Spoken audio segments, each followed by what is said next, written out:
एक गांव में श्लोक नामी करके एक व्यक्ति रहता था।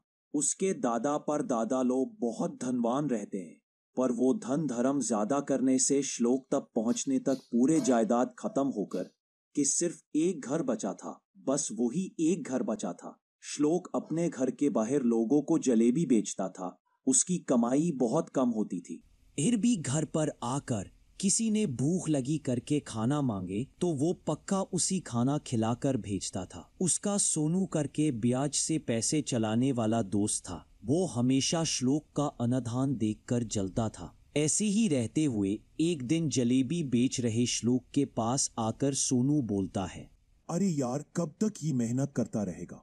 तेरी जवान लड़की है, उसकी शादी करना है। तेरी को याद है कि नहीं?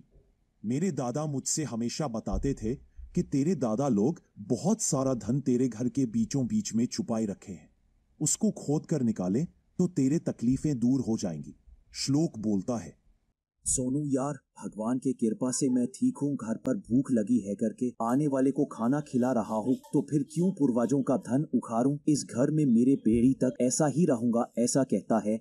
इसके बाद कुछ देर बात करने के बाद सोनू उसके आम के बागीची में जाता है और वहां पर बड़े चोर को बुलाता है। अब चोर से सुनो, वो श्लोक नाटक कर रहा है। ऐसा लग रहा है मुझे उसके घर में बहुत सारा धन है करके मुझे पता है, पर वो उसको खोद करके निकलने से मना कर रहा है। यानी वो धन उसने पहली से ही निकाल दिया होगा, इसलिए जलेबी बेचते हुए आने वाले को ना नहीं बोलते हुए खाना दे रहा है। इसलिए तू क्या करेगा बोले तो आज रात में ही उसके घर जाकर पूरा सोना लेकर आ। उसमें से अपन लोग आधा आधा बांट लेंगे, ऐसा बोलता है। चोर ठीक है कहता है। सुबह तक खोदूंगा करके शाम को ही श्लोक के घर में घुसकर उसके बेडरूम में जाकर छुप जाता है। कुछ देर रात होने के बाद श्लोक के बेडरूम में आकर उसकी पत्नी धनिया, क्यों अब थोड़ा सा भी परिवार के बारे में नहीं सोच रहे हो? अपने पास पैसा नहीं है तो भी दूर के रिश्तेदारों से उधार लेकर अनादान कर रहे हो। अब अपना कोई भी रिश्तेदार अपने को पैसा भी नहीं देगा। बच्चे की शादी करने हैं, अच्छा रिश्ता आए करके भैया बता रहे थे। क्या करे समझ में नहीं आ रहा। श्लोक बोले सोनू से मांगता तो बोले।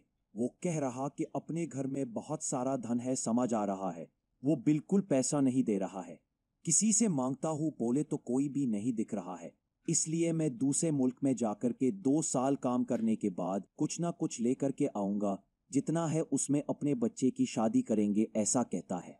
इस बातचीत को सुन रहा चोर मन में, अरे यार, ये लोग जो रोज अनादान करते हैं देखकर बहुत धनवान समझ रहा था। इनके पास कुछ नहीं फिर भी अनादान कर रहे। अभी समझ आ रहा कितने बड़े दिल वाले हैं ये लोग। सोनू इसके विरोधियों से फायदा उठाने के बाद भी इससे दोस्ती करते हुए मुझे चोरी करने के लिए भेजता है क्या? विश्वासघाती कहीं का, बताता मैं उसको। फिर चोर श्लोक के घर से चला गया। उसके बाद चोरी छुपे सोनू के घर जाकर के उसके घर में छुपे गहनों को चुरा कर एक बोरी में बंधता है। बाद में श्लोक के घर आकर उस गहने की बोरी को उनके सर के पास रखकर चला गया। सुबह उठकर श्लोक अपने सिरहाने पर एक बोरी को देखता है। उसको बड़ा आश्चर्य होता है। उसमें एक उत्तर था। उसको खोलकर देखें तो मेरे भांजी के शादी के लिए बड़े चोर के तरफ से बैठ है। बड़े धूमधाम से शादी करना ये चोर की आज्ञा है, यही लिखा था। वो लेटर पढ़कर तुरंत सोनू को बुलाकर सोनू को ये बात बताता है।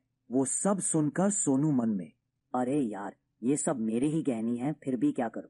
ये बात मैं बताया तो वो चोर मुझे मार देगा।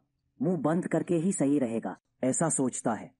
उसके बाद श्लोक उन गहनों से अपने लड़की के शादी बड़े धूमधाम से कराता है। ये कहानी यहीं पर पूरी होती है। अगर स्टोरी पसंद आए हो तो एक लाइक जरूर